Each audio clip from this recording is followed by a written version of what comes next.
The first offshore wind farm in the United States is located about 12 miles off the coast of Rhode Island. We'll take a hop out there on a charter boat and show you what's been happening since they flipped the switch on back in 2016.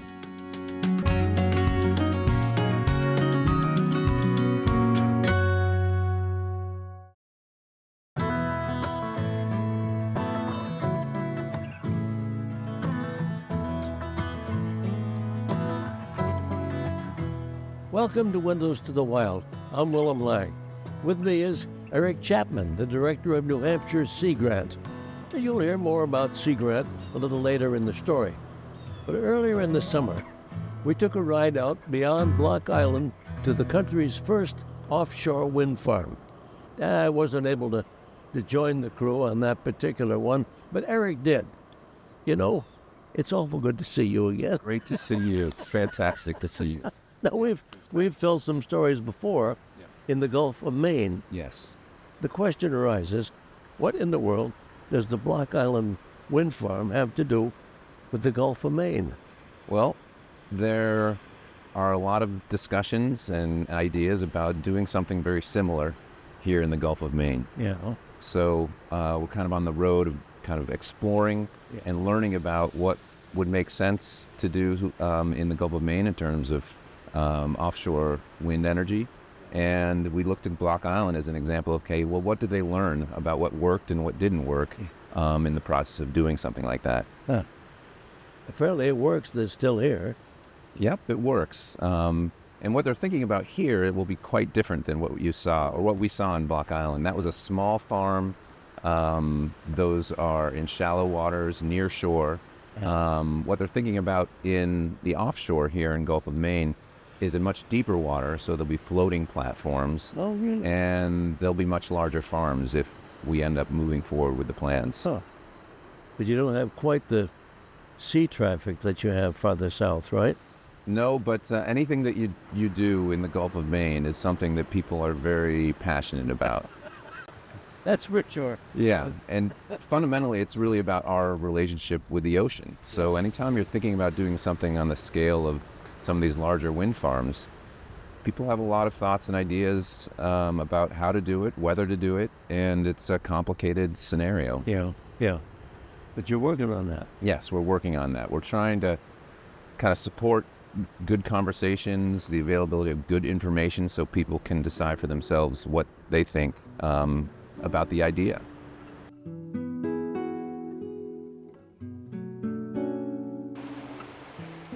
Eric and the film crew leave the dock at Narragansett, Rhode Island.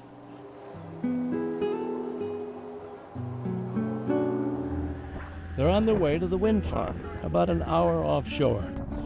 They'll spend the morning on Charlie Donlan's charter boat, Snapper. He's been in the fishing business a long time, and he's seen a lot of changes. Well, I don't know, I started 1976, and I think fishing was different then. It was easier, there were more fish around. You know, the general population of the world has put so much pressure on fish because now people are concerned with health, and it trickles right down back to Rhode Island where we fished a lot of things right out. Dave Monte's on board, too. He's a charter boat captain and journalist. He writes about fishing and the environment. On top of that, he works as a consultant on renewable energy issues. We build offshore wind for one reason, and that is for the energy. The earth and the ocean are really taking a beating with the fossil fuel. The water's getting so warm. As you know, we have warm water fish moving into our area, all the cold water fish moving out. So we see it on the water, a change in the abundance and type of fish that we have to fish for. And it's a climate change impact. So we need the renewable energy to help stem the tide of climate change.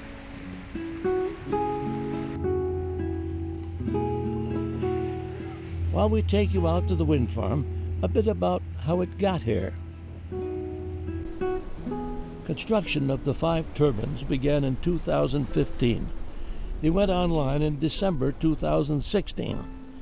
the array sends power to Block Island and the mainland. Diesel engines that used to create electricity for the island were turned off. They got a reliable source of electricity. Before, they were generating electricity with diesel engines. Now they're hardwired to the mainland, and by the way, there's also fiber optic in that cable, so it made a world of difference for businesses, on the islands. As the boat approaches the turbines, we appreciate their size. They stand about 330 feet above the surface of the ocean. Each blade weighs 27 tons and reaches out 240 feet. The turbines are operated remotely. And make note, these are numbered as we go in progression, 1, 2, 3, 4, 5.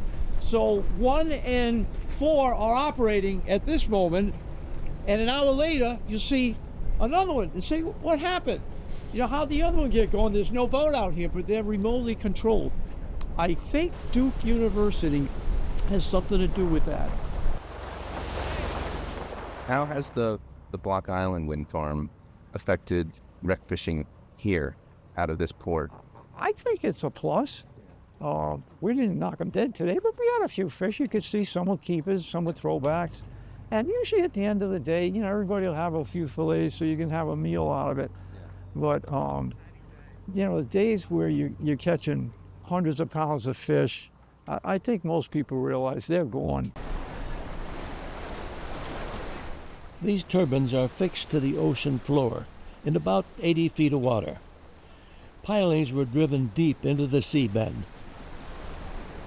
When they were pounding in the foundations 200 feet into the ocean floor, it was disturbing the marine life, definitely. And that year I remember catching fluke, and they were quite plentiful because the microbiology and all the marine life was being disrupted. But the following year, when the foundations were installed, it was back to normal. You didn't have the big bite like we had the previous year. And now it's been 6 years, I think. And, it does definitely help, but not like that one year where, the stirring up of the bottom definitely had an effect. Got one? Yep. I think the science at Block Island, a 7-year study that studied fish abundance before, during, and after construction, showed that black sea bass and cod were in greater abundance, and everything else was pretty even. So in control areas compared to the Block Island wind farm, if squid was up, it was up by a corresponding amount. If fluke was down or cod was down in control areas, it was down in the wind farm by the same percentage. So that's why this research is absolutely necessary.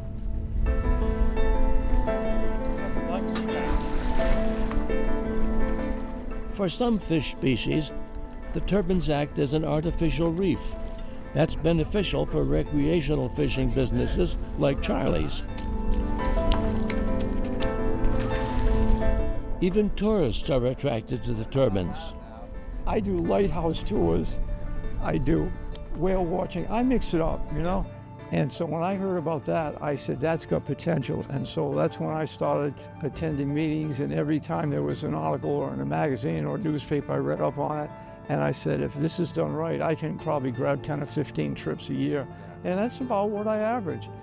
Taking people out. People the other day came, and one party was just for fun. It was just a get-together. And then other people, it was more of a technical thing. And I give them my little binder book, and all the information's right there. Yeah. And I'm surprised now because they've been in operation 6 years, and I'm still getting calls to take people out. But when you place structures like these in the ocean, not all the changes are good. 20 years ago, these sea bass were not here. Yeah. And the ones that were very small. Yeah. And now we're catching fish that are 16, by regulations, they have to be 16 inches. And it's amazing that how many sea bass have moved into the area.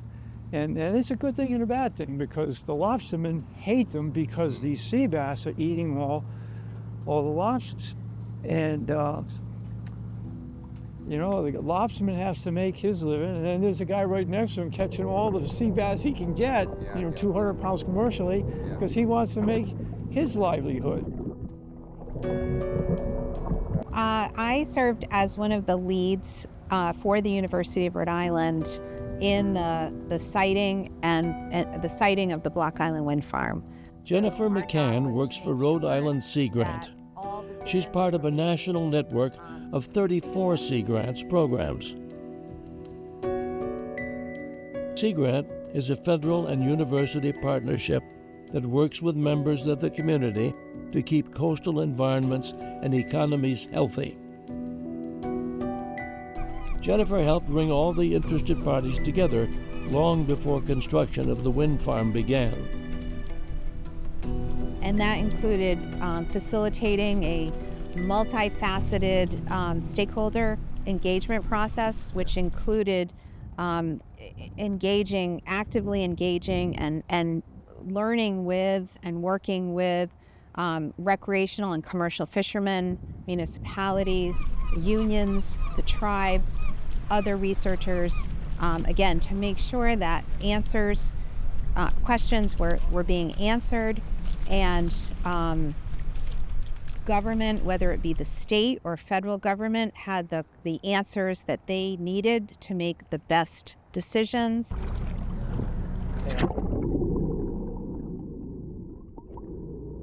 As a charter captain, I've always felt privileged and honored to have a license to take people fishing. The ocean belongs to all the people of the United States of America. It belongs to commercial fishermen, recreational fishermen, even someone living in Kansas. So it's important that if we have a natural resource like an ocean, that it be managed in such a way that all those people that use it have access to it. And in this particular wind farm case, we had the luxury of doing a little spatial planning in the ocean as to where the Block Island Wind Farm should go. And at that table, there were commercial fishermen, recreational fishermen, charter captains like myself. There were people from tourism and real estate from the island of Block Island. So all the stakeholders, they were shippers. So all the stakeholders were at the table providing input into the process as to where these would be sited. It was like making the sausage. It was, a lot of input. I think the end product was great. We had commercial fishing buy-off on that particular wind farm, as well as charter fishing industry buy-off. In fact, Charlie and I belong to the Rhode Island Party and Charter Boat Association, and we were a little concerned about the fishing that would not be able to take place during construction. So the developer, which is now Orsted because they bought it, were very agreeable to helping compensate us for not being able to fish in that area during construction. What you see off the coast of Block Island is very different from what might happen in the Gulf of Maine. The ocean is really obviously where I made my living, which my job was to catch fish to feed America so that I could sell those fish and feed my own family. And so the Gulf of Maine especially is a very special place to me, and it has a very high level of food productivity and has lots of regulations in place to make sure that fish are harvested in a sustainable way. And so layering in wind farms on top of this is just another layer of complexity. David Gaithel has fished since he was only 13. He's made a living with his trawler, Ellen Diane. He's also a research biologist. Fish in the Gulf of Maine migrate every year. They migrate towards shore in the spring and they migrate offshore in the fall. So they cover pretty much the whole Gulf of Maine. It's the same with the shellfish. The lobsters swim in the spring and crawl off in the fall. And so while pieces of real estate may not be used 12 months a year, they're intensely used for 2 or 3 or 4 month periods. And it makes it very difficult in this so-called siting process to deal with that fact. And again, the other concern is these cables that'll run to shore and may seriously impact these migrations. Most fish and shellfish migrate using very subtle cues in changes in the Earth's magnetic field relative to their distance from the magnetic North Pole.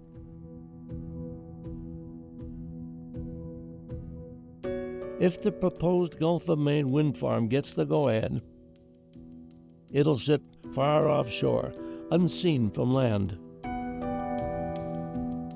There'll be a lot more turbines than what you saw off Block Island, and they'll be floating rather than fixed to the seabed. Block Island is a monopile. It's basically like a flagpole stuck out in the ocean. You can get right up close to it. They probably have no anchoring zones where the cables are coming out of it, but it's a very different thing than what's planned in the Gulf of Maine. Again, the anchor cabling is probably going to be 1 foot in diameter. It's going to run 1 mile in every direction from the unit, and then there's going to be something on the bottom roughly the size of a house that's going to be made out of concrete and steel that this thing is going to attach to. And somehow, as I understand it, there's supposed to be enough catenary in those heavy cables to allow this thing to bob up and down in the waves and not tip over. I think in regard to fishing, I think it's vitally important that you identify who fishes in the areas where the wind farms might go and what do they catch. That would be commercial fishermen and recreational fishermen, because that tells you what challenges you might need ahead.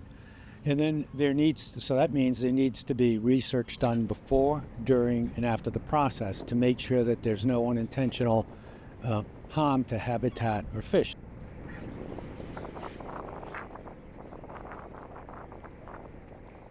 The Department of Environmental Services and the National Ocean Service have done a fairly good job of mapping where people fish in certain time periods. That being said, they still have fisheries that they haven't mapped because they don't know they exist. And they have what I call point source mapping. So as an example, I fill out my logbook and it has one set of coordinates, even though I might have fished within 10 or 20 miles of that one set of coordinates. The same with the vessel monitoring system. It pings you every half an hour, but I might tow in that half an hour 1 mile to the east, turn around and come back and tow 1 mile to the west, and essentially it pings me in pretty nearly the same place, but I've covered 2 miles. So I don't think it gives a clear enough picture of how heavily used the Gulf of Maine is. Other wind farms are being planned for and built along the southern New England coastline.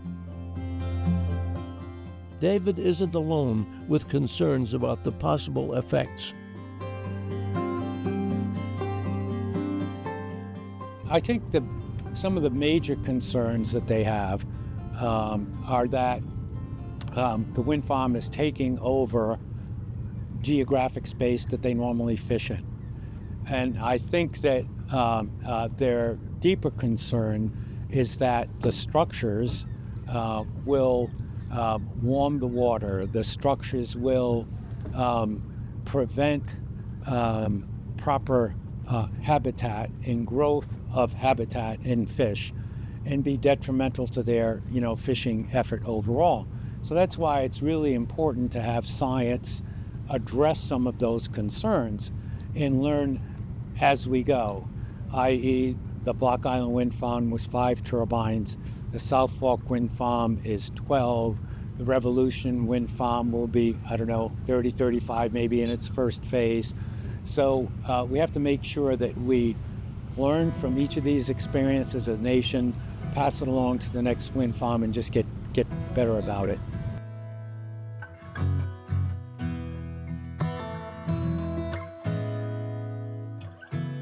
I think there is a responsible way of proceeding, and really that is to study first and then build afterwards. And take, as an example, start these baseline studies now, so we know what we had before we started, and then we can measure the change after we build it.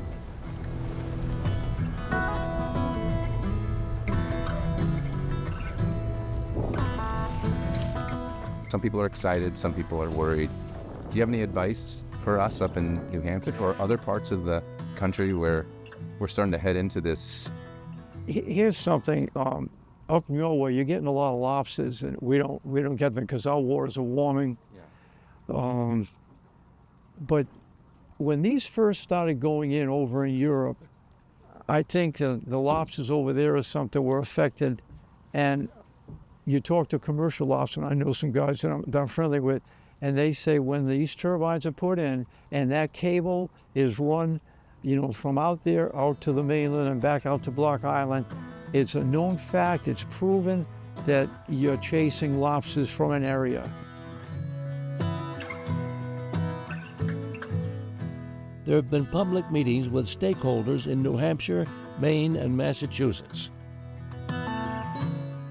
Research about the possible effects of the Gulf continue. David thinks we need more time. The Gulf of Maine is my home. I spent more time in the Gulf of Maine than I have literally in my own backyard. I know it better. Just ask my lawnmower. And, I care about it. I mean, I've worked my entire adult life to make sure the fisheries were sustainable in the Gulf of Maine, and that things like Aristotle Onassis' oil refinery weren't built in Durham because I thought they were bad ideas for this part of the ocean. And I didn't see the benefits were worth the risk. And I feel the same way now, that until the studies are done to prove to me that the benefits are worth the risks, we should not be proceeding in this direction. We should be looking at other ways of bridging the gap between shutting down coal-fired plants and renewable energy. I would much rather fish off the south side of Block Island and not see a wind farm. But the reality, the trade-off is that warming water and climate is having a profound impact on this nation, on this world, and in my world and the fishery world is having a profound impact too. So we need to stem the tide on climate change, and renewable energy and offshore wind is just one of the possible ways, is absolutely necessary for us to get there as a nation and world. All right. Nice job. Yeah, how's it feel not getting Scott? It's amazing. I'm not used to it. Well, he's a good fighter. He's not a big fish though. Nice.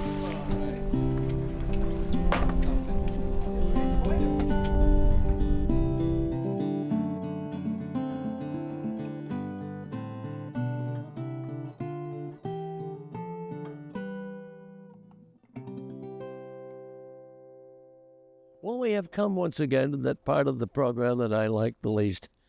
Time we have to say goodbye, but we shall. First, we have to thank Eric for you're fantastic. You're full of the great information, and you're as cheerful as you've ever been since I knew you as an infant. No. Yeah. And your father's been a dear friend of mine for 40 years at least. Yes, he is. So you're gonna take that sea bass you caught. Yeah. And Eat it.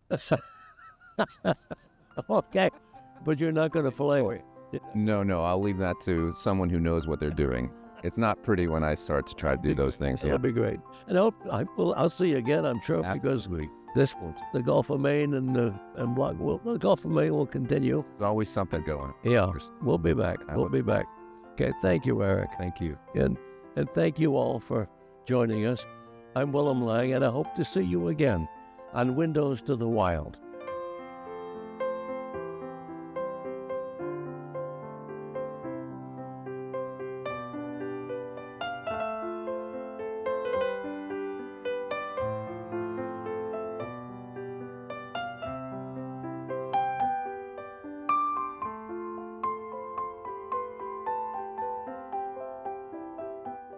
Support for the production of Windows to the Wild is provided by the Alice J. Reen Charitable Trust, Bailey Charitable Foundation, the Fuller Foundation, Rhodes Scholar, and viewers like you. Thank you. Make a gift to the wild and support the Willem Lang Endowment Fund, established by a friend of New Hampshire PBS. To learn how you can keep environmental, nature, and outdoor programming possible for years to come, call our development team at 603-868-4467. Thank you. Okay, we need another fish there on the Yeah. stern. Let's go. No pressure, Adam. World's best dressed fisherman.